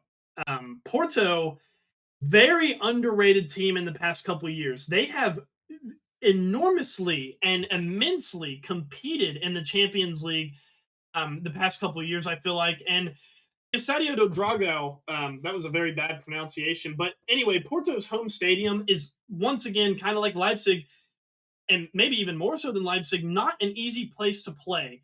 You also had Octavio suspended. That was from the first leg. And Grayson, Porto had 21 shots and 7 on target and did not score a goal. Inter had 11 shots and 5 on target. Porto had 68% of the possession, and Andre Onana was by far the best player in this match. He kept Inter in the game, and they're advancing because of him. Yep, I was about to say the same thing. An 8.1 match rating. Fantastic showing from the Cameroonian goalkeeper. Uh, Look, 6 saves is huge. 5 diving saves, 3 saves inside the box, 2 punches. Ridiculous stuff here from Yep. Andre Onana. And across the board, like nobody really showed out in this game outside of him, really. Grujic, I believe that's how you say it, on Porto was pretty solid. An 8.3 match rating here, 4 shots for him. Um, only one on target, I believe, but really making his impact, trying to create chances. He created 4, but yeah, they really just could not move up on this Enter defense. But Onana still did a fantastic job in goal for him. Yeah, but and I just I can't get over how this game went, man, because honestly, in the first leg too, it kind of seems like Porto kind of outplayed Inter Milan in both the legs, but Porto just couldn't get a goal in 2 games against them. Very, poor goal scoring there, but the chances were there. Porto can only blame themselves at this point. And I just wanted to I want to give this to Porto though. I'm going to try to repronounce this name. Estadio do Dragão, I think is how it would be pronounced. That literally translates to Dragon Stadium. How fucking badass is that, Grayson? That's sick as fuck. I love that name. So cool. All right. Well, let's talk Real Madrid versus Liverpool. Real Madrid gets the win 1-0. They advanced 6-2 on aggregate. It was pretty well locked up there, but a pretty solid match here. Yeah, I thought so too. Liverpool definitely they made it much more even than the first leg, obviously. But Grayson, that's now 2 in a row that Liverpool have lost since that wonderful outing against Manchester United, that 7-0. And before this game, they're off of a 1-0 loss to Bournemouth. So I kind of pose this question to you: now that Liverpool are out of the Champions League and it kind of seems like their form is slipping again, do you think this kind of performance will continue for Liverpool, or do you think these are just 2 bumps in the road? I th- I think these are just kind of bumps in the road. I think this also gives them the opportunity to put their full stamina into the Premier League. And look, I kind of question how this formation was set as well. The midfield really throwing me off here. Obviously up front, a pretty normal front three with Darwin Nunez, Diego Jota, or Jota, and Mohamed Salah. But Gakpo, Fabinho, and Milner across the middle. Obviously playing it a little bit wider for Gakpo and Milner, but I feel like they needed more midfield help here for Fabinho. He can't hold that all down himself. Yeah, and I just want to condemn. No, condemn's not the word. But what's that c word? Where like if you want to give someone props, you use it all the time. Uh, The condemn? no, condemn is the opposite. Yeah. Condemn would be like to shut it down. Anyway, I want to give a round of applause to Cody Gakpo because I don't know what your match rating system has him at, but mine has him at a 7.4, which is still super solid for a player that just joined in January, has only been good since, but he has like had a solid position at Liverpool. He's been moved to striker, winger, and it even looks like in this game, like kind of like a third center mid kind of role. Liverpool are just real, they keep moving him around a lot. He can't ever get stable, but he's still playing well. I wanted to shout out Cody Gakpo. Yeah, he's playing fantastic. And there's a few injuries to this Liverpool squad that's kind of holding them back. Thiago Alcantara obviously out with a muscle injury. Luis Diaz has been out for a little bit now, and Jordan Henderson was out for this game. He was sick, so it does throw things off a bit. But quite a hill to climb there. There wasn't much of a chance. For sure. But 2 things that I just wanted to shout out from this game: Eduardo Camavinga, 7.1 match rating from the midfield. Grayson, this dude is like a 19, 20-year-old French midfielder. Remember the name. All I'm going to Oh say, yeah, just remember the name with this kid. I love watching him play. But I want to give a round of applause. Can't use the C word because I don't know what it is. Round of applause to Real Madrid because Liverpool obviously being knocked out at the Bernabeu, right? Yeah, the yep. Bernabeu. Liverpool, obviously, they're synonymous with the song "You'll Never Walk Alone." I'm pretty sure they sing it at the beginning and end of every game. The Bernabeu and Real Madrid actually played "You'll Never Walk Alone," and it was just a cool sight to see the Liverpool fans, go and clap for their away fans as their away fans sung "You'll Never Walk Alone." So yeah, just really cool class act from Real Madrid there. That's awesome. All right, one last match, and then we'll talk about our potential matchups in the quarterfinals. Napoli beats Eintracht Frankfurt 3-0. They advance 5-0 on aggregate, and Napoli just continues this fantastic form domestically and internationally. I'm glad you brought up domestically because I'm looking up the Serie A table now. Let me get it. Yeah, Napoli are 18 points ahead, first place. They're about to win the Serie A for the first time since Maradona did it in the 80s. Of course, I know we're talking about Champions League, but like you brought up, Grayson, Napoli have just been on an absolute fucking tear in the Champions League and in the Serie A, which is never hard to do. If you're a team that plays in the Champions League, you have to rotate guys around and pick and choose. Do I want to play my best squad in the Champions League, or do I want to play my best squad against like a big table Serie A game that we have coming up? But Napoli have found a perfect balance, it seems like. And Victor Osman, I just wanted to highlight him. That's 2 goals again for him. He'll definitely be probably leaving Napoli for an $100 million transfer soon. I can imagine. But yeah, shout out Napoli. They are killing it. Yeah, Osimhen was fantastic in this one. Got a brace, a 9.0 match rating here, three total shots, two goals. That's ridiculous. Yep. And look, the guy just can't stop scoring. He's doing it in all competitions. He's been one of the best players in Europe for at least 2023 so far, even going back to the beginning of the season. Yeah. If Chelsea don't get their striker, I would like it to be Victor Osimhen. That would be a 100%. fantastic pickup. This guy is a freak of nature at striker. But I would have liked to have seen Frankfurt do better, Grayson, because in this second leg they had 8 shots, but only one on target. I mean, and that's a good way to score 0 goals. Yes, it certainly is. Yeah, and in Frankfurt, on top of that, they have guys like Sebastian Rhoda, who's their captain, who's played for teams like Bayern Munich. Kevin Trapp has played for PSG. They also have Mario Götze in midfield. He's won a World Cup for Germany. This Frankfurt team, I get it. They're not one of the best teams that made it into the knockout round, but like I would have still liked to have seen them do a lot better. But they deserve to get thrashed 5-0 on aggregate. They really did. Yeah, they simply just did not play well either match, and yeah, this one was real tough. Nobody had a match rating over 6.9, and that being Kevin Trapp. Unbelievable. All right, well, let's talk because there's only a few left. The remaining Yes. teams are Bayern Munich, Benfica, Chelsea, Inter Milan, Man City, AC Milan, Napoli, and Real Madrid. I'm personally surprised there's three Serie A teams here. Yeah, me too. But it's nice to see because the Serie A, man, in the early 2000s, the Serie A was like the league to play in. It honestly feels like for my entire lifetime, that has completely like gone away. It looks like it's coming back finally. I posed this question to you, and we just got done talking about them. Napoli, Grayson, it's no secret that they're absolutely flying. How far do you think they can go in the Champions League? Because I mean, 18 points ahead in the Serie A, they're probably going to win it.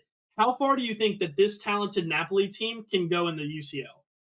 I think it's tough because there is certainly some powerhouses that they could run into that play a style of soccer that maybe they're not accustomed to playing. They haven't seen this much international success in a while, and they don't get to see this type of soccer played against them.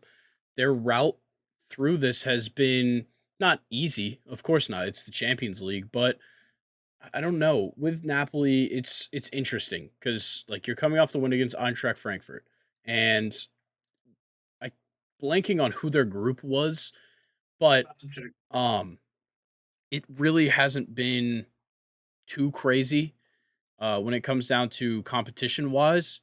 Obviously, that being a while ago, but yeah, they played Ajax, um, Rangers, and Liverpool. So Liverpool, obviously, the best team, and Liverpool beat them in the group stage. But yeah, I don't know, man. I think their run could continue because they're on fantastic form. But if they run into Bayern, Man City, Real Madrid, who's been playing fantastic, I could see it coming to an end. You know what though? I think out of all of the if you're one of the big teams in this group, Napoli is one of the lesser, not as big team, right? That you don't want to see right now. And I think that maybe they can't go far, but I feel like whoever will potentially knock Napoli out, they're gonna have to show up and compete against Napoli because Napoli will sure as hell compete against them. Napoli are not one of those teams that you can rotate your team around for league games coming up. You're gonna have to play your full squad if you're gonna beat Napoli because they're just pouncing on everybody. Yeah, they're killing it right now. And the other, you know, the big deal here is just the fact, AC Milan, a super young team, really in it, as well as Benfica, another really young team. Chelsea, a very vastly changing lineup for Chelsea as well. Bayern Munich, of course, just traditionally a powerhouse, and as well as Real Madrid. But look, these are teams that a lot of times don't make it this far, but definitely some of the best teams in Europe. That's undoubted. Um, Certainly surprised to see, Napoli, AC Milan, Benfica in this position as well as Inter, but I don't know. There's definitely some fantastic matchups that could happen. Yeah, for sure. And just to kind of take a step back and look at it, through the lens of like a kind of bigger picture, this is one of the most entertaining soccer seasons I can remember. You had the GOAT win his World Cup finally. You have a Premier League table where, for one, Chelsea are in 10th place. You have like Fulham that are top 10, Brentford that are top 10, Newcastle is top 10, Brighton is top 10. Like, just all this crazy shit going on. And another thing about the Premier League is the talent is so spread across. Your big six do not have all the talent like it used to be. There is talent that everybody has. I mean, shit, Grayson. Nottingham Forest brought in Keylor Navas. Unbelievable. And you have Napoli about to win the Serie A by 18 points for the first time since the 80s when Maradona did it, like I said earlier. Just, I mean, what a season it has been all across the entire world. But yeah, back to the topic is whatever is drawn here out of these teams, it's going to be a great match. Yeah, it's gonna be huge. So I put together just what I would like to see across the board. So just a matchup for each team here. So I've got Bayern versus Man City, Benfica versus AC Milan, Real Madrid versus Inter, and Chelsea versus Napoli. Those would be my favorite matchups of the whole draw. I like it. The Chelsea Napoli one's good because like when Chelsea are on form, which they kind of are now, Napoli and Chelsea are very similar teams, Yeah, definitely. in And my then opinion. obviously like Bayern and Man City, that's just, firepower versus firepower. Benfica Yep. and AC Milan, two squads that have tons and tons of young homegrown talent. A lot of guys that they'll end up transferring off for hundreds of millions of dollars. And then Real Madrid versus Inter was kind of just best of the rest when it Yeah. came down to it. But yeah, Chelsea Napoli, a fantastic matchup. Probably my favorite, possibly behind Bayern versus Man City. I'd love to see that one. I like that pick. And I got a question for you, and then I guess we can move on to our prim review or preview. Sorry. Out of these teams that are left, who do you think's going to win it all? What's your prediction?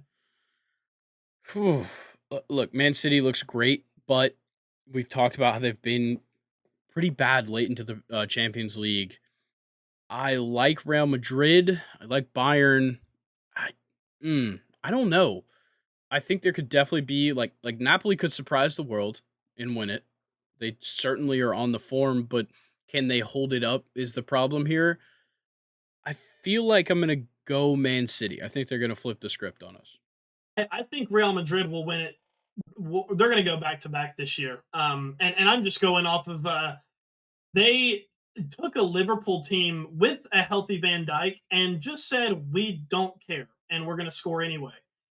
If they beat them again in the second leg, which you can argue that Liverpool had nothing to play for, but a team like Liverpool, as soon as the first whistle blows of that game, at least until like the second half, Liverpool probably should have been coached like they could have had a chance because they definitely have the attacking firepower to put goals past people.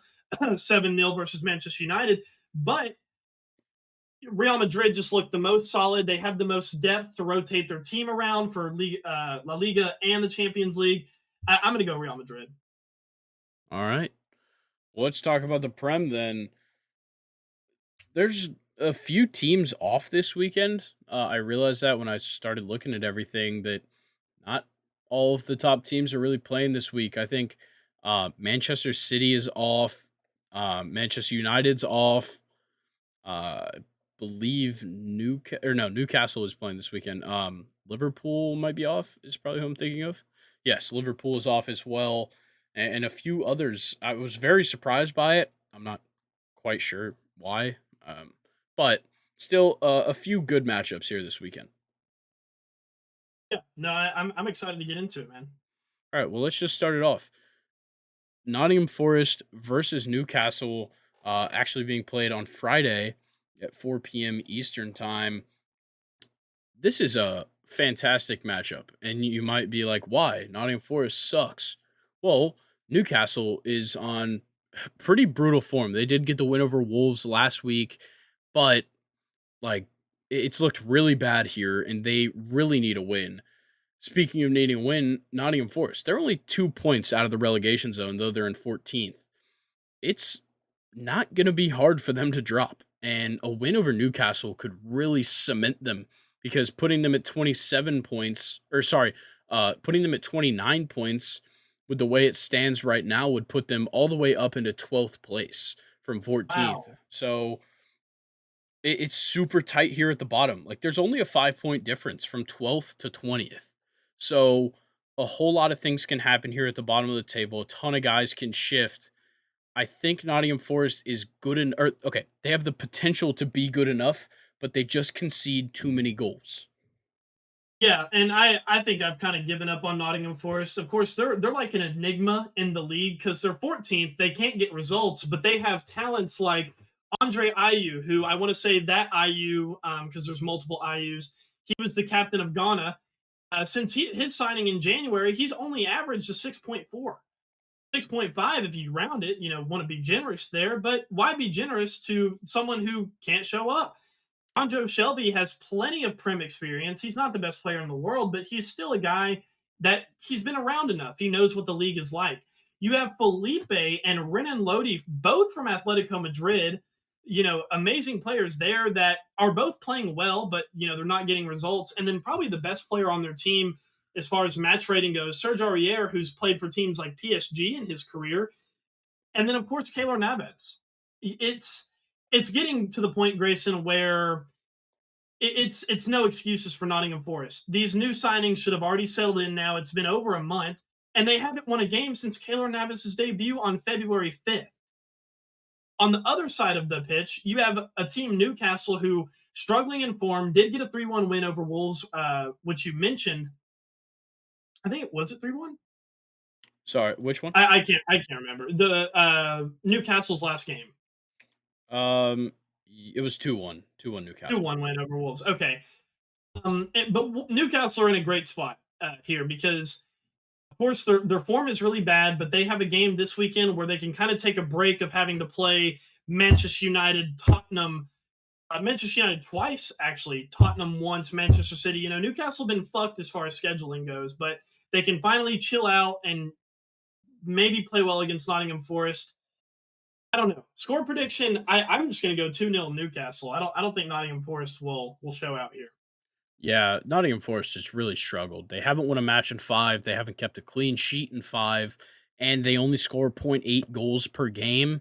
On the other hand, Newcastle, they score 1.5 per game, but Newcastle hasn't kept a clean sheet in 7 matches, so I'm going to take Newcastle 3-1. Okay, I like it. So Nottingham Forest will get a goal there. Yes. I like it.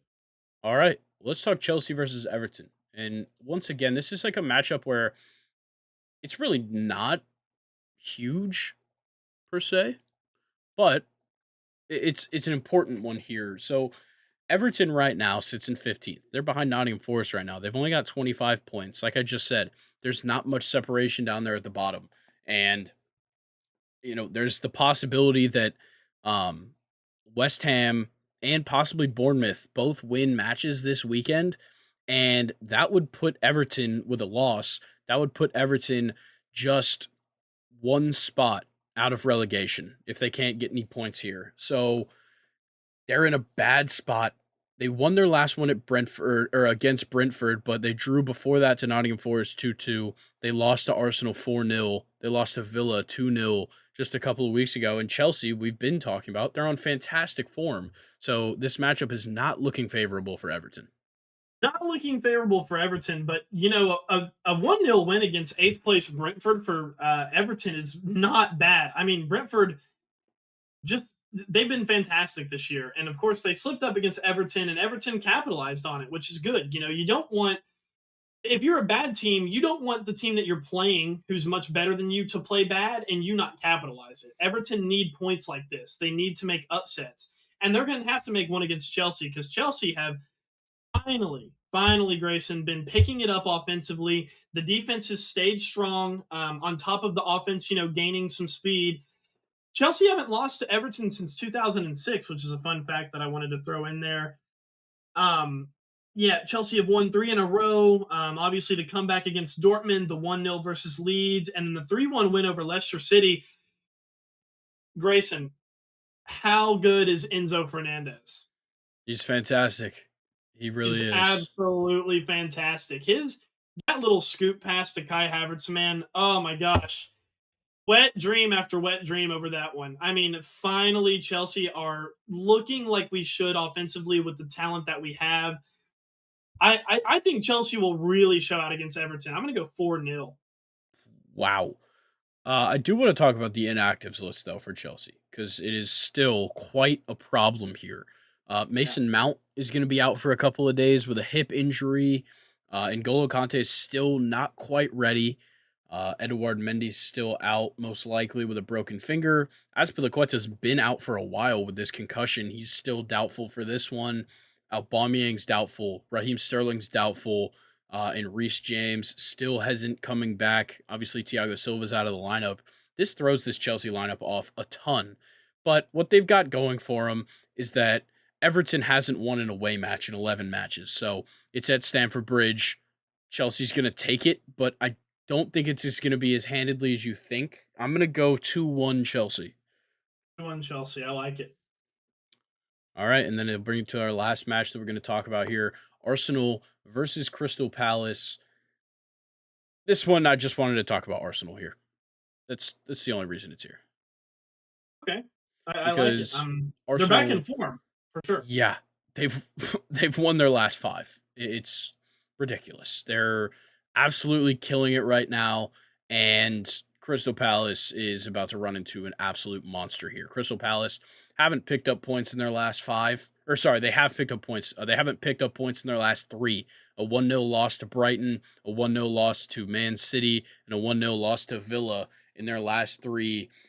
And look, they've been playing a ton of matches. That is the problem that Crystal Palace is facing right now. Those 3 losses came on March 15th, so yesterday, March 11th, which was Saturday, and March 4th, which was the Saturday prior. They're playing a ton of soccer right now, and they're just gassed. And I think this will be no exception. I think Arsenal's going to win it pretty badly. I like it because Arsenal have looked really good. Actually, like minutes before we started recording, Arsenal just tied Sporting 1-1 in the Europa League, which pushed Arsenal through on a 2-1 aggregate over Sporting. It looked like Arsenal.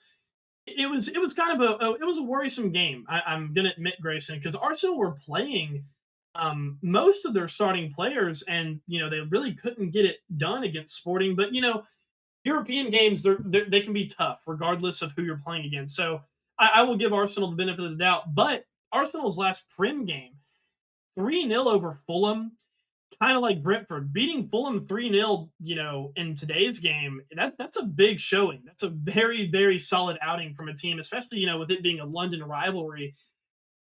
But Crystal Palace, and, we've seen this before, Grayson, they can be a trap team to the top teams.